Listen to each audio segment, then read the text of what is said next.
The cast for the live action adaptation of One Piece has been finally revealed, and I definitely have some thoughts of my own. So hello and welcome to YZ, and let's just jump into it, because in this video I'm going to talk about, or rather give my opinions about everything which is currently happening. Now right out of the bat, let me make this very clear that I'm not outright hating this project. Sure, as every other anime fan, I'm critical about it, you could say judgmental about it, and I'm also very wary about it because of all the past experiences that we have seen so far, including a number of different adaptations, from the absolute worst in the form of Dragon Ball Evolution to the Attack on Titan adaptations and a bunch of other stuff. But this video is not to talk about how good live action adaptations actually are and why even they are actually happening. Rather, I'm going to keep an open mind here, and I won't be too critical about it. I'm just going to be excited about this project since Oda himself has approved of this. I'm not eagerly enthusiastic about it.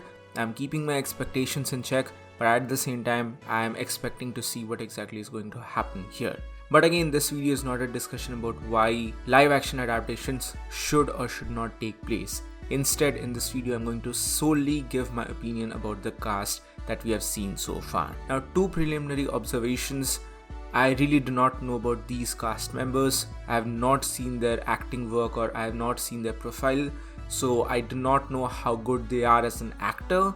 But as a cast member, as a casting, I would say that this is pretty good.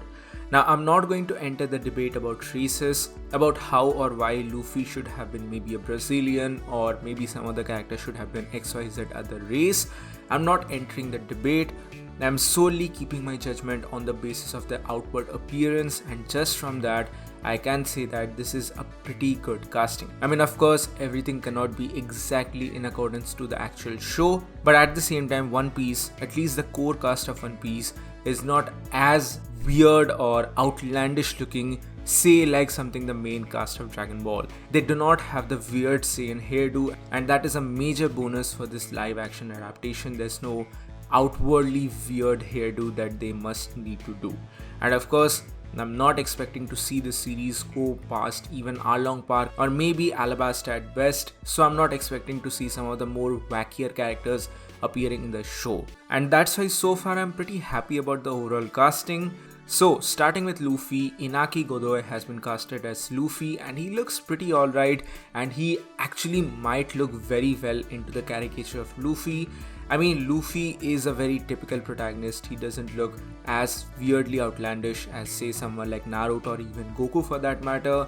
Luffy has pretty normalish hair. The only distinguishable feature, physical feature for him would be his scar. Other than that, he has a very normal outlook, so it can be copied very easily. I know there's a very big issue with Luffy coming up later on. I'm going to talk about that, but for now, just the basic cast.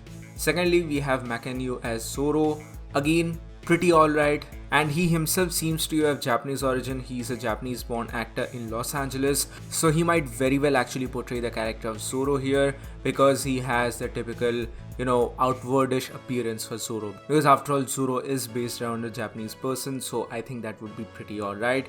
And a green color would look good for him actually. I was trying out some Photoshop as well, and he looks pretty good in a green color hairdo, so I'm pretty alright with that.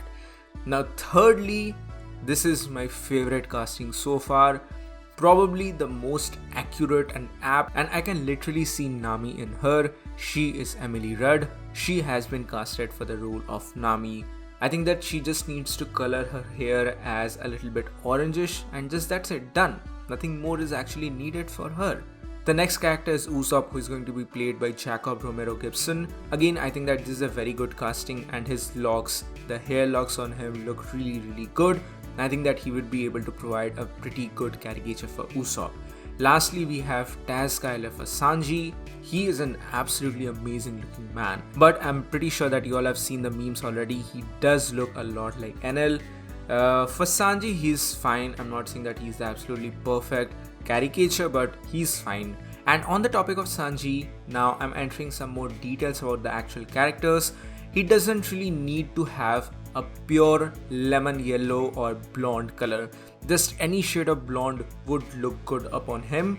so I feel like it's already fine. He just needs to have his hair covering one of his eyes and one of the weird eyebrows. Just that's it. One spiral eyebrow would do pretty good for Sanji, so that is absolutely fine. A minor issue, however, is for the character of Usopp, and I don't really know how good a long nose would look upon a real character. I'm just a bit concerned about it. I just hope that he doesn't turn out to be somewhat like a goofy caricature for Pinocchio. Again, I'm just thinking about this part as to how it would be implemented. And on that particular topic, I was immediately reminded of the Cowboy Bebop live action adaptation and how they are taking some of the liberties to make this overall project. I feel like this Netflix adaptation is also going to have some liberties for the One Piece live action adaptation, so maybe keep your expectations low for Usopp's long nose, even though it is quite a characteristic feature for him. After all, Robin used to initially call him Nagahana-kun or Long Nose Kun. But let's see how the Netflix adaptation eventually handles this. Emily Rudd is absolutely perfect, she doesn't need anything new. The same goes for the character of Zoro as well. I mean, my only concern here would be how good actually a real person would look with 3 swords. I mean, a real person with a sword in his mouth. I don't know how good that would look, but maybe let's see how eventually it happens. Now the major problem arrives with Luffy and how his Gomu Gomu no techniques are actually going to be handled. Now this is something which everyone is concerned about. I mean, sure, this is the earlier days of One Piece, and again, like I said before, I don't think that this series is going to go past even Alabasta for that matter, so we don't need to take into account any of the shenanigans for Haki or Gear Second techniques. So all of those special effects we can just bury it down. The only special effect needed right now would be his elastic body, his Gomu Gomu no Mi techniques, especially how he's going to use his elastic punches or rubber punches and rubber stamps. I just don't know. I feel like it's going to be too goofy, but at the same time, maybe the show can utilize some of the special effects used for the Detective Pikachu movie. Maybe that would be a good fit. Again, I'm not a special effects artist, so this is just my initial concerns in a way. But these are some of the preliminary thoughts which I had after seeing the cast reveal for One Piece Netflix adaptation. What do you guys think about all of these things? I mean, of course, no one is inherently keen to see a live action adaptation for any anime series, but let's just give them some room to breathe. Let's be optimistic and let's keep an open mind to see what eventually unfolds. So that's it for today, guys. Thank you so much for joining. Please give this video a thumbs up if you like it, share it with your friends, and subscribe to the channel for more. And also be sure to join our channel membership for some very cool perks and features. Thanks, have a good one.